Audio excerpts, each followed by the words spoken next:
بسم الله. الحمد لله على إحسانه والشكر له على توفيقه وامتنانه. أشهد أن لا إله إلا الله وحده لا شريك له تعظيما لشأنه، وأشهد أن محمدا عبده ورسوله الداعي إلى رضوانه، وصلوات الله وسلامه عليه وعلى آله وصحبه ومن تبعهم بإحسان إلى يوم الدين. أما بعد، فالسلام عليكم ورحمة الله وبركاته. فالسلام عليكم ورحمة الله وبركاته. Ang lahat ng papuri at pasasalamat ay tanging para sa Allah subhanahu wa ta'ala lamang. Mga kapatid sa pananampalatayang Islam, biiznillah subhanahu, sa mga oras nito insyaAllah ay isali natin sa maikling pagsasalin insyaAllah ang khutbah natin narinig kanina sa masjid. Dalangin natin sa Allah na maging kapakipakinabang ito sa atin dito sa mundo at lalo't higit doon sa araw ng paghukom. Mga kapatid sa pananampalatayang Islam, kabilang sa mga bagay na pinahalagahan ng Islam ay ang tinatawag na ar-ru'ya o tinatawag na ahlam. Tunay na ang karamihan at iba sa atin na maraming naligaw hinggil sa mga usapin hinggil dito, at dahil sa kamangmangan nila sa Islam ay ginawa nilang batayan ito o kumuha sila ng mga ahkam, mga batas hinggil sa mga bagay na ito. Kung kaya't dapat nating malaman kung ano nga ba ang pananaw ng Islam, kung ano nga ba ang itinuro sa atin ng mahal na Propeta Muhammad sallallahu alaihi wasallam hinggil sa mga bagay na ito. Okay? Mga kapatid sa pananampalatayang Islam, ang ru'ya na tinatawag na pangitain o kaya tinatawag na ahlam, yung panaginip. Ito yung nakikita natin minsan sa ating mga panaginip na bagay na tila bagay hindi natin naisip o hindi sumagi sa ating isipan na mangyayari itong mga bagay nito. It's either mabuti o kaya naman ay masama. Okay? Bilang isang mananampalataya, dapat natin malaman yung mga hadith ng Rasul sallallahu alaihi wasallam kung ano ba ang gagawin natin. Bilang isang Muslim, kapag meron tayong nakita ng ganitong mga bagay sa ating panaginip, ano ba yung dapat natin gawin? Ano ba yung sinabi ng mahal na Propeta Muhammad sallallahu alaihi wasallam? Okay? Sinabi ng Allah subhanahu wa ta'ala, ang Propeta sallallahu alaihi wasallam din ay meron siyang mga ru'yang nakita sa kanyang panaginip. At ang mga ru'ya na ito, ang ru'a, ito ay hak kung galing kanino? Kay Propeta Muhammad sallallahu alaihi wasallam. Sinabi ng Allah subhanahu wa ta'ala, laqad sadaqa Allahu rasulahu ar-ru'ya bil haqq. Sabi ng Allah subhanahu wa ta'ala, tunay na sabi niya, katotohanan ay ang Propeta sallallahu alaihi wasallam ay pinakitaan ng Allah subhanahu wa ta'ala ng ru'ya, at ito ay katotohanan. Okay? Totoo yung mga ru'ya, pangitain na nakita ng mahal na Propeta Muhammad sallallahu alaihi wasallam sa kanyang kapanahunan nung siya ay hinirang na ng Allah subhanahu wa ta'ala na propeta at sugo ng Allah subhanahu wa ta'ala. Dito sinabi ng mahal na Propeta Muhammad sallallahu alaihi wasallam, ang ru'ya, ang pangitain, sabi niya ay tatlo sabi niya. Unang-una sinabi ng Rasul sallallahu alaihi wasallam, "Faru'ya as-salihah bushra min Allah azza wa jalla." Wa ru'ya, pangalawa sabi niya, wa ru'ya tahzinun min ash-shaytan. Pangatlo sabi niya, wa ru'ya mimma yuhaddithu bihi al-mar' nafsahu. Rawahu al-Bukhari wa Muslim. Sabi ng Rasul sallallahu alaihi wasallam, ang ru'ya sabi niya ay tatlo. Unang-una sabi niya, "Faru'yatun salihah." Yung mabuting pangitain, sabi niya, bushra min Allah. Ito ay magandang balita galing sa Allah subhanahu wa ta'ala. Pangalawa, wa ru'ya tahzinun min ash-shaytan. Ito naman yung kabaliktaran niya. Ang pangitain, sabi niya, tahzinun min ash-shaytan. Ito sabi niya pangitain ito para malungkot, sabi niya, madismaya yung alipin ng Allah subhanahu wa ta'ala. At ito ay nanggaling kanino? Kay shaitan. Wa ru'ya mimma yuhaddithu bihi al-mar'u nafsuhu. Gayon din sabi niya yung ru'ya na ito sabi niya yung patungkol sabi niya sa atin, sa sarili natin yung mangyayari. Okay?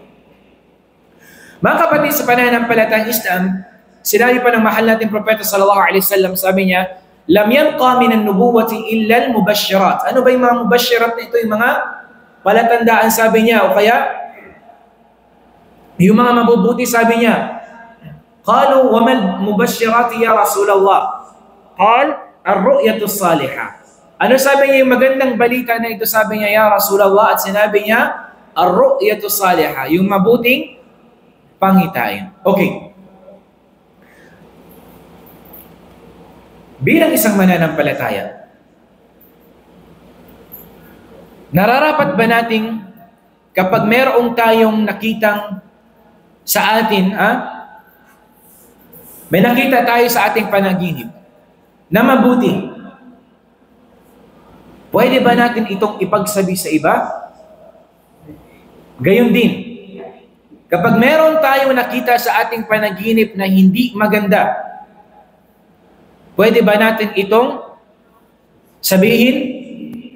Unang-una, kapag mabuti ito, mas mainam na ilapit natin sa kanino? Sa mas nakakaalam sa mga ulama. Kung mabuti. At kapag naman masama, hindi natin pwedeng sabihin, hindi natin pwedeng ikwento. Okay? Kasi alam natin, iba't iba yung mga panaginip minsan na nakikita natin sa pagtulog natin. Meron dong iba na merong halimbawa, binigyan siya ng kapangyarihan. Yung iba, nagkaroon siya ng kakayahan na manggamot at iba pang mga pangyayari. Okay? Bilang isang Muslim, kapag nakakita tayo ng ganito, huwag nating agad sasabihin na baka ito yung palatandaan na yayaman na ako balang araw. Walang qiyas na mangyayari. Kapag mayroon ka nakita, naliwanag, sabihin mo, naliwanag na dumating, ganito, o ano pa man, sabi mo, ito, sabi mo, ay palatandaan na baka yayaman na ako. Hindi po natin pwedeng iqiyas, hindi po tayo pwedeng magbase sa mga panaginip na ating mga nakikita. Maari ito ay ano lang sa atin ng syaitan. Okay. Alam nyo ba na mayroong ibang mga grupo na inuugnay sa Islam at dito sa bagay na ito naligaw sila? Lalo't na yung mga pinuno nila. Ano ang sinasabi nila? Pinakita sabi niya sa akin na Allah subhanahu wa ta'ala yung parang wahi. Revelasyon na ako ay maging isang propeta. Pinili sabi niya ako ng Rasul sallallahu alaihi wasallam na maging pinuno ng mga Muslimun. Wa inna ma hadhihi ru'ya kadhib. Ang ru'ya na ito, pangitain nito ay isang kasinungalingan. Walang katotohanan. Pero subhanallah, maraming mga grupo, maraming mga kamusliman na kanilang nakuha. Kabilang na dito yung mga firqa ad-dalla, yung mga ligaw na mga sekta na inuugnay sa Islam. Dahil din dito, yung kanilang aqida, yung paniniwala nila, yung creed nila ay naligaw din. Sa mutsaring mga aqida, yung kanilang pinaniniwalaan na wala itong masdar. Walang source ito mula sa Quran at sa Sunnah ng Rasul sallallahu alaihi wasallam. At tinatawag din nilang ru'ya manamiyya. Yung mga nakikita lang nila sa kanilang mga panaginip. Maraming naligaw dahil dito sa bagay na ito. Hindi lang sa mga kamusliman, gayon din sa ibang mga non-Muslim. Lalong-lalo na yung mga namumuno sa kanilang mga simbahan. Sinasabi nila, ako sabi niya si ganito, anak Juan, pinagkalooban ako ng kapangyarihan, nakakapaggaling ako ng may sakit. Pero puro kasinungalingan lang yung mga ginagawa nila. Wala nang propeta pagkaraan ng propeta sallallahu alaihi wasallam. Wala nang propetang darating pa pagkatapos ni Propeta Muhammad sallallahu alaihi wasallam. Kaya yung pinagsasabi nila na sila daw ay pinili ng Diyos na mamuno sa ganitong mga simbahan, binigyan ng kapangyarihan, lahat ito ay kadhab. Kasinungalingan ito at hindi natin dapat ito paniwalaan. Okay? Sabi ng mahal nating Propeta sallallahu alaihi wasallam, "Idza iqtaraba az-zamanu lam takad ar-ru'ya al-mu'min takdhib." Kapag sabi niya, iqtaraba az-zaman, kapag palapit na sabi niya maguna yung mundong ito, sabi niya, lam takad ru'ya al-mu'min takdhib. Ayun nakikita, sabi niya mga naniniwala, ito sabi niya ay kasinungalingan na. Okay? So, pwede ba tayo, sa panahon natin ngayon, sabihin natin, nagsasala tayo, mu'min tayo. Kapag mayroon ba tayo nakitang pangitain, pwede ba natin gawin yun na ahkam, hatol, o kaya batas sa Islam? Hindi natin pwedeng gamitin iyon. Hindi natin pwedeng gamitin kung ano man yung nakita natin at doon natin i-base yung ahkam, mga batas sa Islam. Okay? Hindi natin pwedeng kunin yung hukom doon. Pero yung ibang mga inuugnay sa Islam na mga sekta, kinukuha nila yung kanilang mga batas kung ano yung nakikita ng pinuro nila.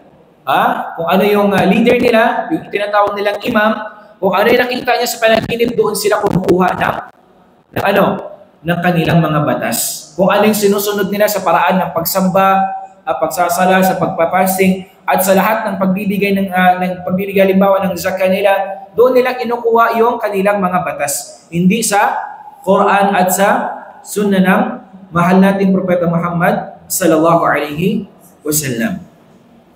Okay?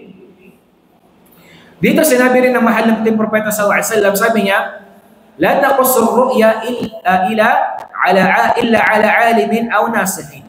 Okay? Sabi niya, huwag mo sabi niya ipagkukwento, sabi niya ikwento yung iyong nakita, sabi niya sa iyong panaginip.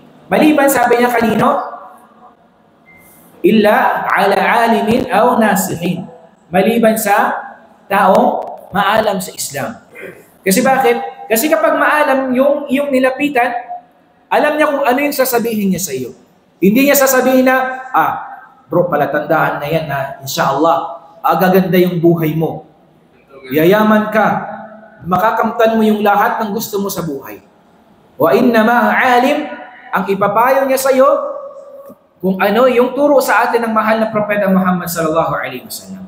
Baka mamaya kung pumunta ka sa hindi maalam, sasabihin yung ganito sa iyo. Ikaw naman, na walang sa kaalaman, maniniwala ka, siguro tama nga ito. Siguro tama nga itong pangitain nito. Okay? Dito sinabi, tinanong si Imam Malik rahimahullah, kilala niyo si Imam Malik? Imam Malik bin Anas, ang unang madhab. Sabi niya, dinanong siya, ayu'daru ru'ya kulla ahadin? Ikukwento ba, sabi niya, ng bawat isa sa atin yung lahat ng kanyang nakikita sa kanyang panaginip? Abin nubuwati yul'ab? Sabi ni Imam Malik, sabi niya, sa nubuwa ba? Sa isang nubuwa, yung revelasyon, pagka-propeta, sabi niya ng Rasulullah SAW, ito ba ay, sabi niya, ay pinaglalaruan? Ibig sabihin doon, ang nais iparating ni Imam Malik